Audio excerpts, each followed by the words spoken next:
Faithfulness was never exactly common among kings. But for some royal women, their husbands' affairs came with a horrifying price. They had to endure not only the humiliation of betrayal, but also the diseases their husbands carried back into the marriage bed after nights spent with their mistresses. In today's video, I'll tell you how syphilis found its way into the bedrooms of some of Europe's most powerful families, and the stories of the high-born women who had to live with the consequences. Leave a like and let's begin. So, before we get directly to the stories of what our heroines had to endure, I want to briefly dive into the history of syphilis. Although, in this particular context, diving too deep into anything somehow doesn't sound especially appealing. Where did this disease come from? Why did it spread across Europe at such an incredible speed? And how did it become practically a pandemic of the 15th century? But first, what exactly is syphilis? Syphilis is an infection that is most commonly transmitted through sexual contact. What makes it so treacherous is that a person could live with the disease for years, infect other people, and have no idea just how serious the consequences waiting for them could be.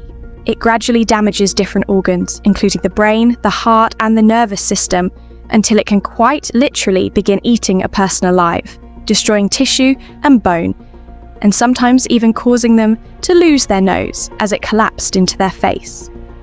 Today, antibiotics have managed to tame the disease, but when it first arrived on the European continent, things were far more terrifying.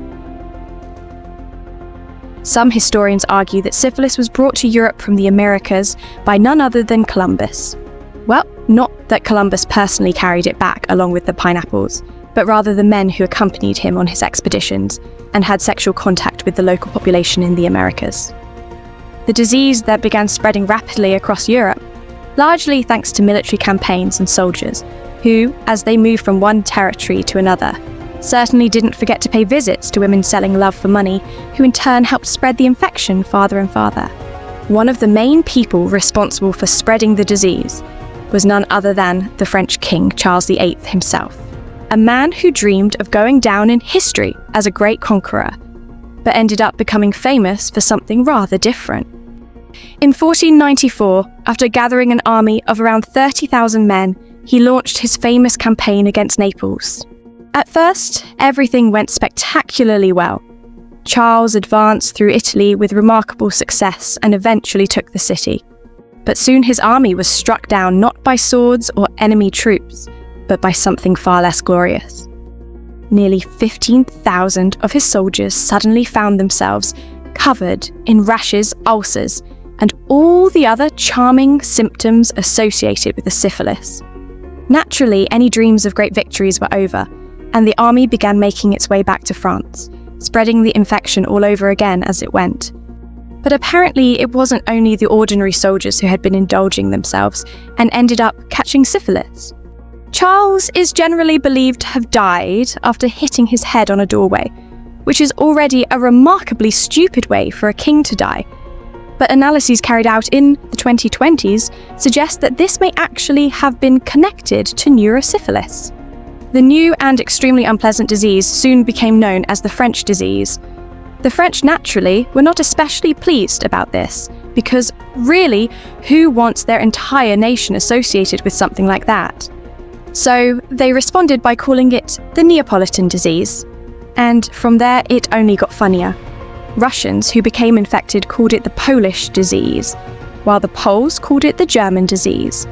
In other words, if you had a neighbour you didn't particularly like, you simply claimed syphilis had come from them. The name by which we know the disease today was first introduced by the physician Girolamo Fracastoro. He even wrote an entire poem about it, in which the main character, a shepherd named Syphilis, is punished by the god Apollo for disobedience with a terrible disease transmitted through the goddess Venus.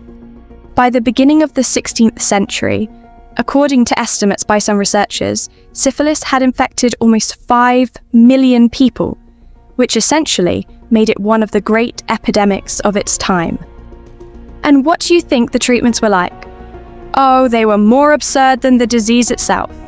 One belief was that in order to cure a venereal disease, a man needed to have sex with a virgin whose purity would somehow heal him. For a time in Italy, there were also rumours that the cure was to sleep with a black woman. ignorance has always had an impressive talent for creating myths. Folk medicine offered options that were no less exotic, drinking a potion infused with ants, applying a paste made from earthworms to inflamed sores, tying the carcass of a chicken to the genitals, and plenty of other equally delightful ideas. Later, the methods became more advanced, and mercury treatment came into fashion, along with placing patients inside heated barrels at very high temperatures. In other words, if you happened to live in the 15th or 16th century and received this disease as a little gift, your chances of actually being cured were not exactly impressive. And the story of our first heroine is a very good example of that. Maria Salviati, born in 1499, belonged to the Medici family. Of course, we can't exactly call the Medici royalty, but in terms of influence and status, they certainly had very little to envy in those whose veins had carried blue blood for centuries. In 1516, Maria married Giovanni de' Medici, a famous military commander who, from a very young age, was known for his skill in handling weapons, as well as for being rather skilled with another organ located somewhere inside his trousers. As so often happened with arranged marriages in the past, the newlyweds turned out to be complete opposites, with very little connecting them. Maria was modest, intelligent, and shy, while Giovanni was fierce, harsh, and did not love his wife. He spent most of their marriage away from home, fighting in military campaigns. So it's almost surprising that they somehow managed to conceive a child at all. Maria wrote her husband long letters, which he rarely answered, even when she wrote to tell him how their son was growing up. At the same time, she was constantly struggling with financial problems because Giovanni was terrible at managing their income and spent much of the money on his own personal needs. Less than a year after their wedding, Maria had to sell her most valuable piece of jewellery just to cover her husband's expenses, and more than once she was forced to turn to relatives and ask them for financial help. During one of his battles, Giovanni was wounded in the right leg and developed gangrene.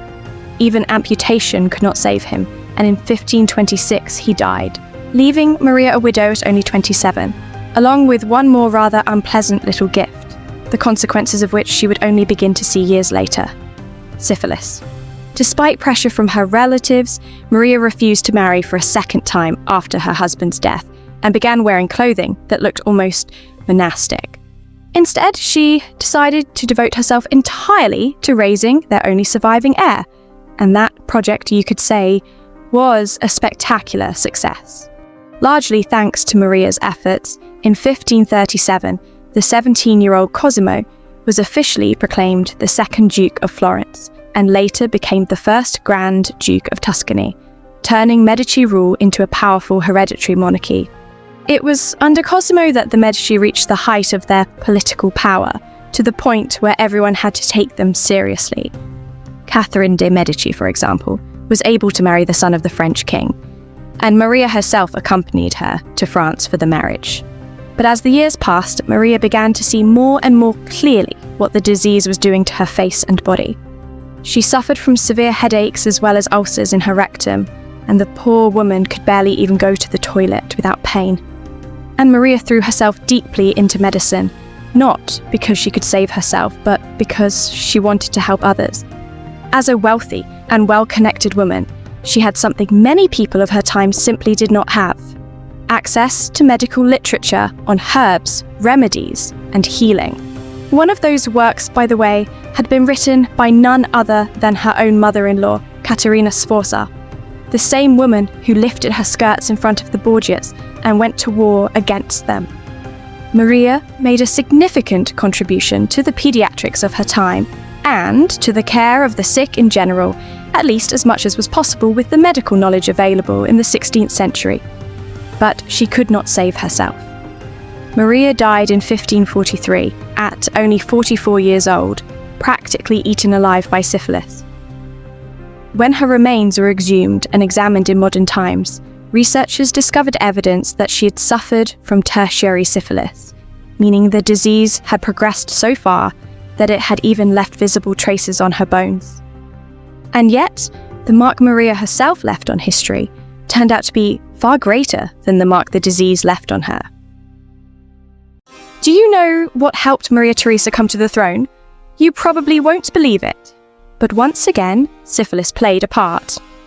The problem was that King Joseph I's passionate nature and the consequences it brought for his wife, Wilhelmina Amalia, led not only to illness for both of them, but to a full-blown succession crisis, which ultimately helped clear the way for this famous woman to take the throne.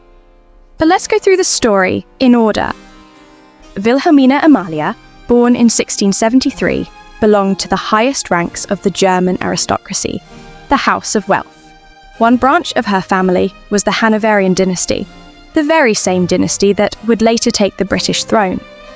By the age of 21, she had become one of the most desirable brides in Europe, known not only for her beauty, but also for her religious devotion and virtue. And that was exactly why the parents of Archduke Joseph turned their attention to her, hoping she might save their wayward son and put him back on the right path. The groom was 5 years younger than the bride, but by that point, he had already somehow managed to maintain affairs with 3 women at the same time. So, the hope was that marriage might finally calm him down. On February 24th, 1699, the couple married, and one monk of the time even predicted that they would have a happy marriage, although I'm not entirely sure he was talking about these two. At first, everything really did seem to go well. Children followed one after another almost every year. 2 girls were born, as well as a boy who, unfortunately, did not survive. Still, they were both young, so it seemed perfectly possible that a male heir would eventually appear. But that never happened. Joseph had managed to infect his wife with a venereal disease. Unlike in the case of our previous heroine, we cannot say with absolute certainty exactly which disease it was, because her remains have never been examined specifically for this. But syphilis was among the diagnoses historians have suggested. Joseph is believed to have picked up the infection from a gardener's daughter. Poor Wilhelmina did not understand what was happening to her and blamed herself for everything. She had to endure not only terrible ulcers in her abdominal area, but also humiliation from her husband, who now considered her useless to him and therefore no longer worthy of respect. Joseph had numerous mistresses and made no real effort to hide the fact that he preferred them. At the Austrian court, openly keeping official favourites was not quite as accepted as it was at the French court, and even the Pope himself tried to reason with the young man. But by then, Joseph had become emperor and was apparently beyond anyone's influence. But perhaps the greatest humiliation Joseph gave his wife came not during his life, but after his death. He died of smallpox when Wilhelmina was 38, leaving his mistress jewellery and clothing worth around 500,000 gulden, while the Empress Mother, for comparison, received only 50,000. After her husband's death, Wilhelmina's illness, which for some time had apparently gone into remission, began to progress again. Her condition was likely made worse by the constant anxiety over the future of her daughters and her own position at court. Her husband's younger brother, Charles, now took the throne, but there had been an unofficial understanding that, since he also had no sons, the daughters of Wilhelmina and Joseph might eventually inherit after his death. The problem was that no surviving document clearly confirmed this agreement. Charles then issued his own pragmatic sanction, according to which his daughters were to inherit the throne, and he began preparing Maria Theresa for the role of future ruler. Wilhelmina's daughters were pushed aside, and before allowing them to marry, Charles required them to renounce their claims to the throne. Having lost, so to speak, the battle for her daughter's inheritance, Wilhelmina withdrew from court and began living a much more spiritual and secluded life near a convent. Her illness seems to have gone into remission again because she managed to outlive her unfaithful husband by 30 years. And after her death, she asked for her heart to be buried at his feet. Although, personally, I'm not sure he deserved that kind of devotion. And I can't help wondering, if Wilhelmina had known everything we know today from a medical point of view, would she still have made that choice? Just imagine this. Your dynasty is one of the oldest in Europe. For centuries, you have fought to preserve your power, turning a large part of your own descendants into sickly people with that infamous, deformed jaw. And in the end, one of the things that helps bring you down is an enemy that slipped quietly into your own bedrooms: syphilis. You may have already guessed that I'm talking about the decline of the Austrian branch of the Habsburgs, and in particular about the heir who died far too young. The son of Franz Joseph and Sisi, Crown Prince Rudolf, and his unfortunate wife, Princess Stéphanie of Belgium, who paid a very high price for her husband's infidelities. In fact, this princess's entire life reads like one long drama, in which venereal disease was only the final shot fired at Stéphanie, who had already been deeply traumatized long before that. Her childhood was extremely unhappy. One of her earliest memories was the death of her brother, which drove her parents even further apart. Her father, Leopold II, was mainly occupied with two things: his horrific actions in the Congo and his mistresses, which even earned him the nickname among his subjects, the King of the Belgians and the Beauties. The little girl grew up in an atmosphere of extreme strictness and harsh punishment. Among other things, she was forced to kneel on dried peas, or locked alone in a dark room for an entire day. You have to agree, that is not exactly how most of us imagine the childhood of a princess. When Stéphanie was 14, her aunt, Empress Sisi, came to visit them, apparently already considering the girl as a possible bride for her son Rudolf, who by then had also become rather famous for his dissolute lifestyle. Rudolf himself had been a deeply traumatized child who grew into a troubled and complicated adult. On the one hand, he was deeply influenced by liberal ideas and could be full of energy and ambition, but those periods could suddenly give way to melancholy and depression. Some even whispered that the prince had inherited madness from his grandfather on his mother's side. When Stéphanie turned 15, Rudolf came to visit the Belgian court in Brussels, and soon afterward he proposed. What she did not know, when she accepted, was that he had arrived on that same trip accompanied by his mistress. Because Stéphanie had not yet begun menstruating, the wedding had to be postponed till she turned 16. Years later she wrote, "I thought long and deeply about it, but at 16 I was only a child, incapable of understanding the situation." And in some ways, Stéphanie's fate resembled what Sisi herself had gone through when she arrived at court as little more than a child. You might think that this would have made the Empress sympathise with her daughter-in-law and become a source of support.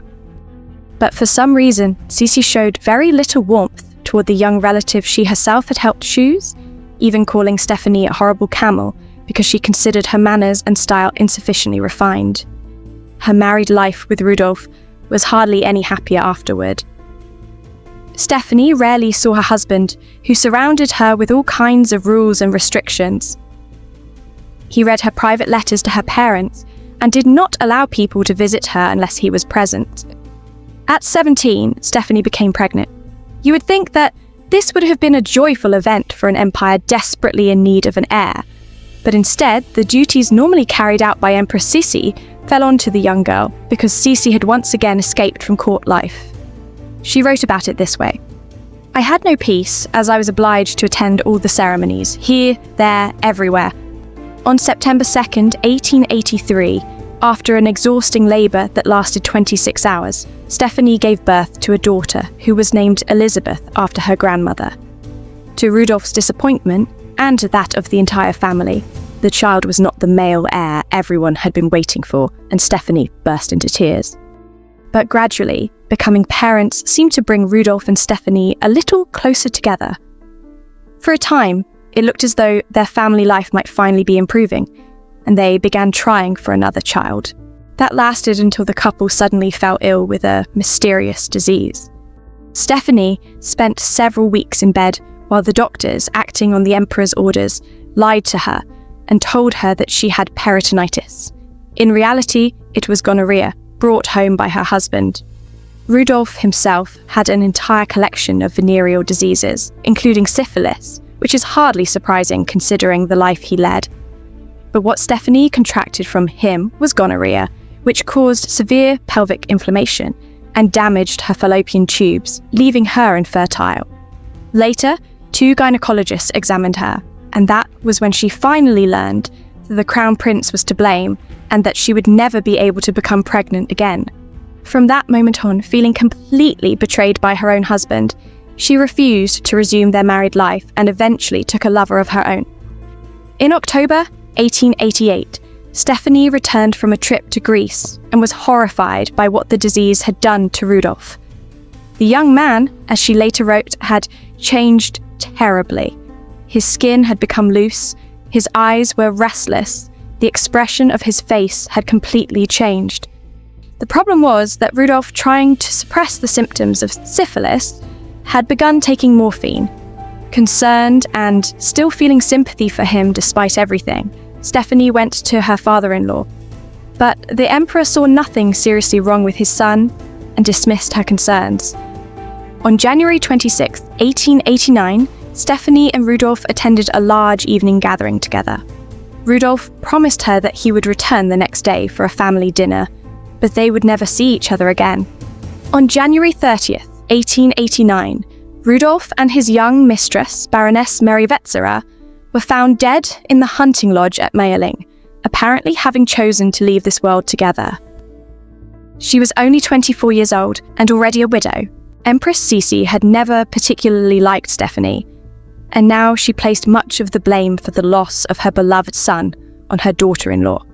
Stéphanie was given the status of widowed crown princess, but she was not allowed to return home. She was forced to remain under the supervision of her dead husband's family, while having virtually no role or influence left at court. By 1900, however, she did something almost unthinkable. She fell in love with the Hungarian Count Elimer Lonier de Nagilonia et Vassaros Nameni, and on March 22, 1900, they married. She did not ask permission from anyone, except apparently Queen Victoria. The emperor considered the marriage yet another insult to Rudolf's memory, and was horrified. He stripped Stéphanie of her titles as widowed Crown Princess and Archduchess of Austria, while her own father cut off all financial support and even forbade her from attending her mother's funeral. Her daughter, who was 16 at the time, completely broke off relations with her. And yet, despite everything Stéphanie lost because of this marriage, she never regretted it. For the first time, it was a marriage she had chosen herself, a marriage for love. And it lasted for nearly 45 years. Stéphanie lived a long life and refused to allow any illness to destroy her. She died at the age of 81 on August 23, 1945, from a stroke. She outlived both her father-in-law and mother-in-law and lived long enough to watch the entire Habsburg dynasty collapse before her eyes. Rudolf's death changed an enormous amount. Because he left no male heir, the direct line of succession from Franz Joseph was broken, and the next in line to the throne became Franz Joseph's brother. Later, the succession passed to that brother's son, Franz Ferdinand, the very man whose assassination in Sarajevo would help trigger the First World War. By the time Franz Joseph died in November 1916, his successor was his grandnephew, Karl I of Austria, who became the last ruler of the dynasty. But he was unable to hold on to power, and eventually the Austro-Hungarian Empire ceased to exist, giving way to new republics. And I keep coming back to the same thought. If Rudolf had not lived such a reckless, promiscuous life, and if he had not infected his wife, could the history of his family, and perhaps even the history of Europe, have unfolded very differently? Maria Salviati, Wilhelmine Amalia, and Stéphanie of Belgium lived in completely different centuries, but all three of them were forced to pay for the sins of husbands who were allowed almost anything simply because of who they were. In one way or another, each of these women lived through her own tragedy. And yet, all of them somehow found the strength to keep fighting, not only against illness, but against all the other blows fate dealt them. That is why I think they deserve to be remembered as much more than simply the syphilitic queens of history. And now I want to hear from you. Do you know of any other royal women who were infected with diseases by their own royal husbands? Write their names in the comments, and perhaps one of them will become the subject of another video. Thank you for watching, and I'll see you in the next one.